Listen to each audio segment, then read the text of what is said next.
जब बंदरगाह से निकली, कैप्टन को जानकारी दी गई आगे समंदर में मौसम नॉर्मल रहेगा। हल्के तूफान आने की संभावना तो है, पर यह इतना भी घातक नहीं होगा कि जहाज को नुकसान पहुंचा सके। मगर समंदर के बीच पहुंचकर पता चला कि पूरी जानकारी नहीं दी गई है।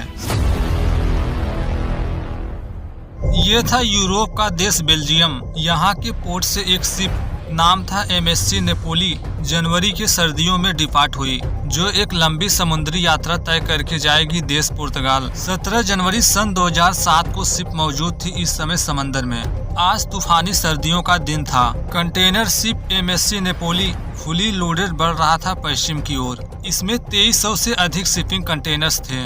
इसमें रोजमर्रा की जिंदगी में यूज होने वाले सामान के साथ साथ बड़े बड़े इंडस्ट्री के सामान तक सब कुछ भरा था। 18 जनवरी की दोपहर मैरियन ने एक रिपोर्ट कैप्टन को दिया, जिससे पता चला कि शिप जल्द ही तूफानी हवाओं तथा भारी समंदर का सामना करेगा। आगे से शिप का पूरा कंट्रोल था मैरियन तथा कैप्टन के हाथ में। सामने जैसे ही खराब मौसम की जानकारी मिली, 222 डिग्री लेफ्ट टर्न लिए। जल्द ही जहाज समुद्री तूफान के बीच पहुंच गया। शिप इतना विशाल तथा पावरफुल है कि सामने उठ रही 30 फीट समंदर की लहरें सामने से कुछ नहीं बिगाड़ सकती थी। पर इसके विपरीत यदि हवाओं की स्पीड नॉर्मल से ज्यादा हो तो हमेशा कंटेनर के लुढ़कने का डर होता है, क्योंकि कंटेनर का 2/3 हिस्सा अक्सर होता है शिप के ऊपर ही। यही कैप्टन की सबसे बड़ी जिम्मेदारी थी कि जितना हो सके शिप को तूफान से दूर रखें। हवा की स्पीड को कंट्रोल करना तो पॉसिबल नहीं, पर ये उसे कुछ हद तक कम कर सकते हैं शिप की स्पीड को डाउन करके। जैसे ही हवाएं नॉर्मल से ज्यादा हुई,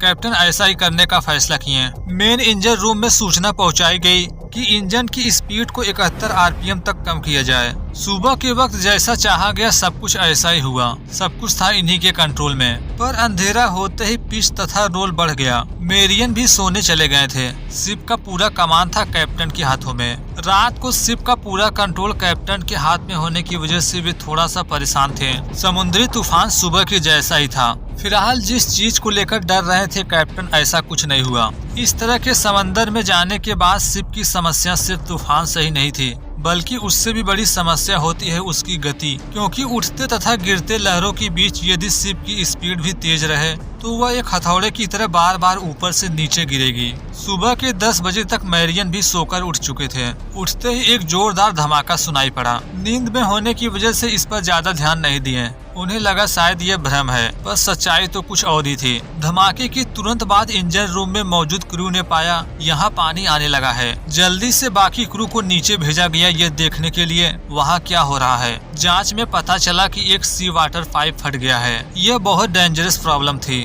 पानी लगातार भर रहा था इंजन रूम में। अगर ऐसे ही चलता रहा तो शिप के लिए बहुत बड़ी प्रॉब्लम खड़ी हो जाएगी। समंदर के बीच शिप की जैसी भी कंडीशन थी, सभी क्रू को एक बात अच्छी तरह पता था, खराब मौसम में शिप का कंट्रोल बहुत कम रहता है क्रू के हाथ में। जबकि इस समय जो नॉर्मल से ज्यादा ऊंची लहरें थी, उससे शिप टूट सकता था 2 हिस्सों में। इस समय तक मैरियन को यही लग रहा था कि तूफान शांत हो गया होगा, पर जैसे ही फ्रेश होकर कैबिन की तरफ बढ़े, पता चला तूफान पहले दिन के जैसा ही है। अब तक 3rd इंजीनियर इंजन रूम के निचले हिस्से में पहुंच चुके थे, जहां के पाइप से पानी लीक कर रहा था। वे वाल्व को बंद करने के लिए जी जान लगा दिए, मगर समस्या का हल नहीं हुआ। लगातार इंजन रूम में पानी भरता गया। उसी समय ये भी जानने की कोशिश की गई कि आखिर ये लीकेज हुआ कैसे। सारी समस्या वापस से कैप्टन को बताई गई। हम इंजन रूम में बहुत बड़ी प्रॉब्लम में फंसे हैं। पानी भरता जा रहा है, रुकने का नाम नहीं ले रहा। इंजन को और ज्यादा समय तक एक्टिवेट नहीं रख सकते, बंद करना पड़ेगा। कैप्टन समस्या को जानकर भी इंजन को बंद करने की परमिशन नहीं दिए, क्योंकि उन्हें पता है यदि एक बार इंजन को खो दिए तो इसका मतलब था पूरे शिप को खो दिए।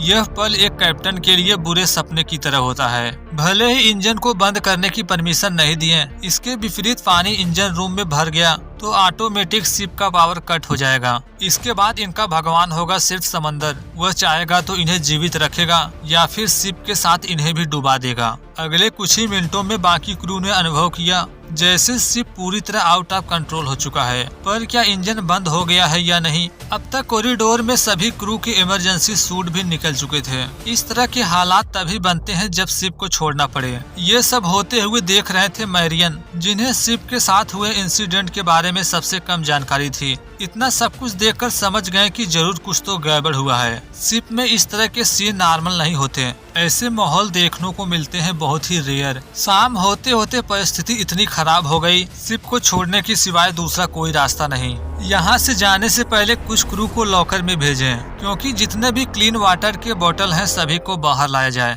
कभी भी शिप छोड़ना पड़ सकता है। अब तक मेरियन भी कैप्टन तक पहुँच चुके थे।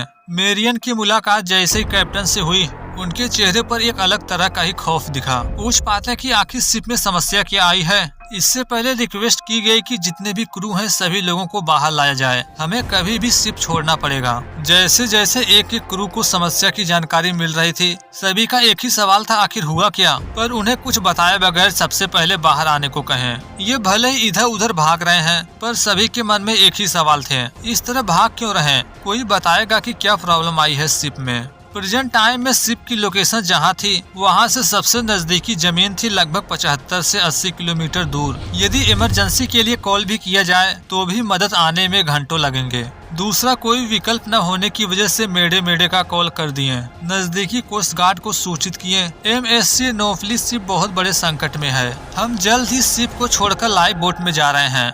मेडे का कॉल करने के बाद कुछ क्रू शिप छोड़ने को रेडी नहीं थे। उसे यही लग रहा था कि ये कैप्टन का पागलपन है, शिप है बहुत बड़ा, इतने जल्दी नहीं डूबेगा, इंतजार करना चाहिए। दोपहर के बाद से सभी क्रू शिप के ब्रिज तक पहुंच चुके थे। इसी समय कुछ क्रू की नजर नीचे के साइड पड़ी। जिस हिस्से से सबसे नजदीक था इंजन, वहाँ एक बहुत बड़ा वर्टिकल क्रैक था। क्रैक इतना बड़ा था, देखते ही सभी क्रू के मन में एक ही तरह के सवाल चलने लगे। अगर सिर्फ यहाँ से दो हिस्सों में अलग हुआ तो दोनों के दोनों पार्ट पलट जाएंगे। इंजन रूम में पानी इंटर करने का रीजन जैसे ही पता चला, कैप्टन ने अब और देरी नहीं की, जल्दी से सभी क्रू को शिप छोड़ने के लिए कहें। सभी भागकर जाने लगे लाइव बोट की ओर। इस तरह के भारी भरकम शिप को संभालना वैसे भी मुश्किल होता है, इतने बड़े क्रैक के बाद कंट्रोल करना अब आसान नहीं था। लाइफ बोट की तरफ भागते हुए सभी 26 क्रू मेंबर के मन में एक ही सवाल था, इतना बड़ा क्रैक शिप में आया कैसे। सच जानने के लिए शिप को थोड़ा बारीकी से देखने की जरूरत थी। यदि शिप के नॉर्मल स्केलेटन को देखा जाए तो इसके सेंटर में एक लंबी सीधी प्लेट होती है। जहाज को दोनों तरफ से सपोर्ट करने वाले दो अलग अलग पिलर थे। जैसा कि मैंने पहले ही बताया, उस समय समुद्री लहरें थी लगभग 9 मीटर ऊंची। इसकी ऊंचाई नॉर्मल से कहीं ज्यादा थी। इस सिचुएशन में स्लैमिंग होने की संभावना सबसे ज्यादा है। शिप के साथ स्लैमिंग तब होता है जब शिप का सामने वाला हिस्सा यानी हल आने वाली लहरों पर गिरे। इस सिचुएशन में पूरा इम्पैक्ट शिप के हल पर होगा। ऐसा अगर कई बार हो तो शिप में बहुत ही पावरफुल कंपन पैदा होगा।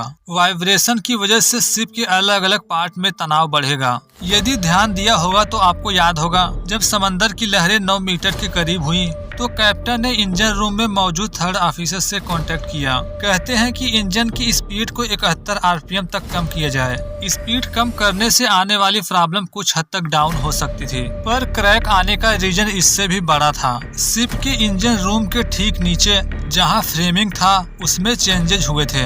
हाल को एक लंबी बीम की सीरीज द्वारा मजबूती दी गई थी, लेकिन इंजन रूम के नीचे उन्होंने मशीनरी के वजन को बेहद ढंग से सहारा देने के लिए दिशा को बदल दी थी। एग्जैक्ट वही पॉइंट भी था जहां से क्रैक आना शुरू हुआ। इंजन रूम के स्ट्रक्चर में इस तरह की संरचना ही इसकी सबसे बड़ी कमजोरी थी। बस उस एक एरिया को जहाज के बाकी हिस्सों की तुलना में सबसे ज्यादा कमजोर बना दिया। पर यहाँ आपके मन में एक सवाल जरूर होगा, MSC नेपोली एक मॉडर्न शिप था, ना कि सन 57 का। डिजाइन मैन्युफैक्चरिंग में इतनी गलती कैसे हो सकती है। इस तरह के शिप को मैन्युफैक्चर करते समय बहुत ही स्ट्रिक्ट रूल को फॉलो करना पड़ता है। यदि माना जाए कि क्रैक आने का रीजन है इसकी डिजाइन के खामियों की वजह से, तो ऐसे में बाकी शिप भी सेफ नहीं है। मगर यह आधी सच्चाई है। शिप का यह स्ट्रक्चर नॉर्मल नहीं था, लेकिन डिजाइन नैब का इंजन रूम काफी नजदीक था बीच से। इस तरह के डिजाइन में इंजन रूम तथा फ्रेमिंग चेंजेस के बाद जहाज के मिडल के काफी नजदीक हो गया। यह शिप का एक ऐसा एरिया था जो समंदर में सबसे अधिक स्ट्रेच रहता है। इसी के साथ शिप अपने कैपेसिटी के अनुसार फुली लोडेड था। समंदरी तूफान के बीच पहुंचकर जब सामना हुआ लगभग 9 मीटर की ऊंची लहर से, तो इंजन रूम के नीचे बना एक बहुत बड़ा क्रैक, जिससे इंजन रूम में पानी भरने लगा और फिर इंजन ही बंद पड़ गया। अब तक जो कुछ भी हुआ, इसके बाद से कैप्टन का एक ही उद्देश्य है कि सभी 26 क्रू मेंबर की जानें बचाई जाए। आगे कोई बड़ा हादसा होता, इससे पहले सभी क्रू मेंबर लाइव बोट के साथ शिप को छोड़ दिए। जैसा कि शिप छोड़ने से पहले ही रॉयल नेवी कोल्ड्रोस से कांटेक्ट किए थे, इमरजेंसी की सारी सूचना दे दिए हैं, इसलिए इन्हें उम्मीद है जल्द ही रेस्क्यू के लिए टीम आएगी। रेस्क्यूअर को जैसे इमरजेंसी की सूचना मिली कि 26 क्रू मेंबर समंदर में फंसे हैं, मदद के लिए जल्द ही शिप तक पहुंचने के लिए रवाना हुए हैं। ये जानते हुए भी कि मौसम सही नहीं है, खराब वेदर की परवाह किए बगैर निकल पड़े हैं। जबकि लाइफ बोट में आने के बाद भी कैप्टन बार बार कोस्ट गार्ड से कांटेक्ट बनाने की कोशिश कर रहे थे।